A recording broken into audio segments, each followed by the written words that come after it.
He never raised his voice. He never hit me. He just believed everyone else and slowly taught me I didn't exist.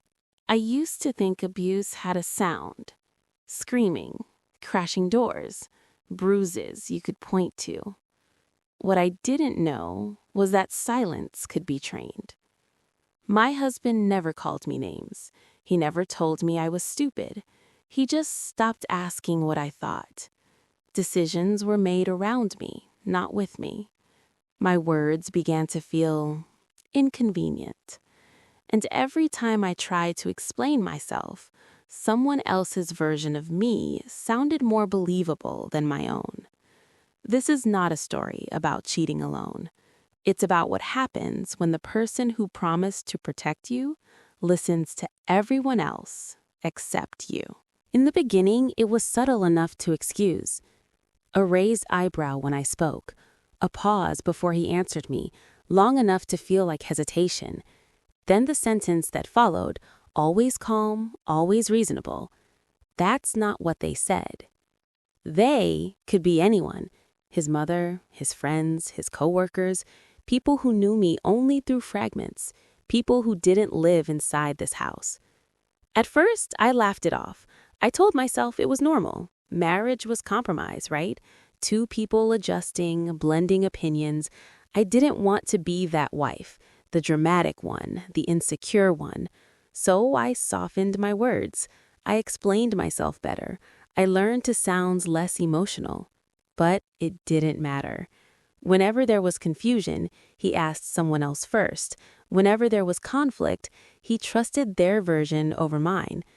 If I said, "That's not how it happened," he'd sigh, like I was making things complicated. He never accused me directly. That's the part that messes with your head. Instead, he'd say things like, "Everyone can't be wrong," or "You take things too personally." Slow sentences, soft delivery, no anger to defend against. I started replaying conversations in my head at night, wondering if my memory was unreliable, if my tone really was wrong, if my intentions were being misunderstood, or if I was misunderstanding myself. The first time I noticed it clearly was during a family dinner. Someone joked about me being too sensitive. I smiled politely. I waited for him to correct them, to say, "That's not true." He didn't. He nodded. Just once. Barely noticeable.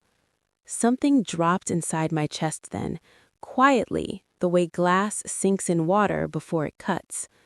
On the drive home, I asked him about it, carefully, calmly. I told him how it made me feel. He listened. He really did. Then he said, "I think you're reading too much into it. They didn't mean harm." They never meant harm, but somehow I was always the one bleeding. That night, lying beside him, I realized something terrifying. He wasn't defending me because he didn't see me as someone who needed defending. I was no longer a person with a perspective. I was a problem to be managed. The strangest part was how gentle he stayed. There was no rage, no threats, no slammed doors to warn me something was wrong, just calm correction. If I remembered something differently, he'd tilt his head slightly and say, "That's not how I recall it." If I insisted, he'd smile, small, patient, like a teacher with a slow student. "Maybe you misunderstood." Those words started following me everywhere. I misunderstood. I overreacted. I imagined tone that wasn't there. He didn't tell me I was wrong. He let me arrive there myself. Soon, I stopped bringing things up at all. It felt easier to stay quiet than to explain myself and watch my words get reshaped by someone else. Easier than watching him side with the version of events that didn't include my feelings. When I cried, he didn't mock me. He didn't comfort me either. He'd wait, let the tears pass, then say, "I don't know why you're making this so heavy." Heavy. That word made me feel like my pain was an inconvenience. I began rehearsing conversations before having them. editing my thoughts mid-sentence, choosing silence because it felt safer than being corrected again. The betrayal didn't feel sharp, it felt procedural. He shared private arguments with people I barely knew, and when I found out, he said, I needed perspective. Perspective. Not my consent, not my trust. One night, I overheard him on the phone, laughing softly, agreeing with someone's description of me, emotional, confusing, hard to deal with. I stood in the hallway, frozen, listening to myself become a character in someone else's story. When he hung up and saw me, there was no guilt, just surprise. "Why are you standing there like that?" he asked. I wanted to scream. Instead, I apologized for overhearing. That's when it clicked. He wasn't misunderstanding me. He was rewriting me, one conversation at a time, until even I wasn't sure who I was anymore. By the time I noticed I was alone, it felt like my own fault. Friends stopped calling first. Family visits became shorter, more formal. And every time I asked why, he had an explanation ready. They think you're overwhelmed. They don't want to upset you. I told them you needed space. He said it like he was protecting me. I didn't remember asking for space, but by then I was tired of correcting people. When I did reach out on my own, the conversations felt off, like I was late to a story already told. They looked at me with concern, not curiosity, as if they already knew what I was like. I started hearing phrases repeated back to me, words I had never used, descriptions I didn't recognize. That's when I understood. He had been translating me, filtering my emotions, editing my reactions, turning my pain into something manageable for others. And somehow, his version sounded calmer, more reasonable. Mine sounded messy. At home, he became even quieter, more distant, but never cold enough to accuse. If I asked what was wrong, he'd say, "Nothing. I just don't want to argue." So I stopped asking.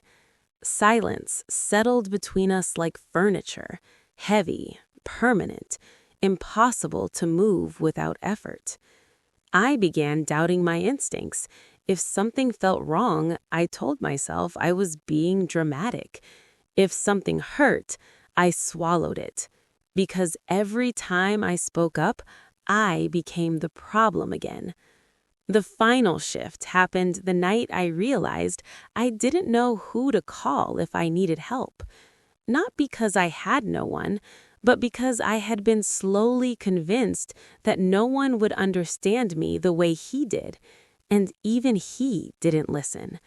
That's how isolation works, not by locking you in, but by convincing you that leaving would only make things worse. The realization didn't arrive during a fight. There was no explosion, no final argument, no moment dramatic enough to warn me my life was about to change. It came on an ordinary afternoon. We were sitting at the table discussing something small, weekend plans, I think. I suggested something simple, a thought, an opinion. He didn't respond to me. Instead, he picked up his phone and called someone else, right there, in front of me. He asked them the same question I had just answered, listened carefully, agreed immediately. Then he hung up and said, "That makes more sense." Something inside me went completely still. Not hurt, not angry, clear. I saw the pattern all at once. Every conversation, every correction, every time my reality had been quietly replaced by someone else's. He wasn't confused about me. He was comfortable dismissing me. I stopped explaining myself that day, not as a tactic, not to make a point. I just stopped. I noticed how peaceful silence felt when I wasn't using it to protect him, how much energy I had wasted trying to sound reasonable enough to be believed. That night, I slept deeply for the first time in months. In the morning, I looked at him and felt something unfamiliar. Distance. Not resentment, not love, distance. He didn't notice at first. Why would he? He had already been living without my voice. When I finally told him I was done, he looked shocked. "Why didn't you say something sooner?" he asked.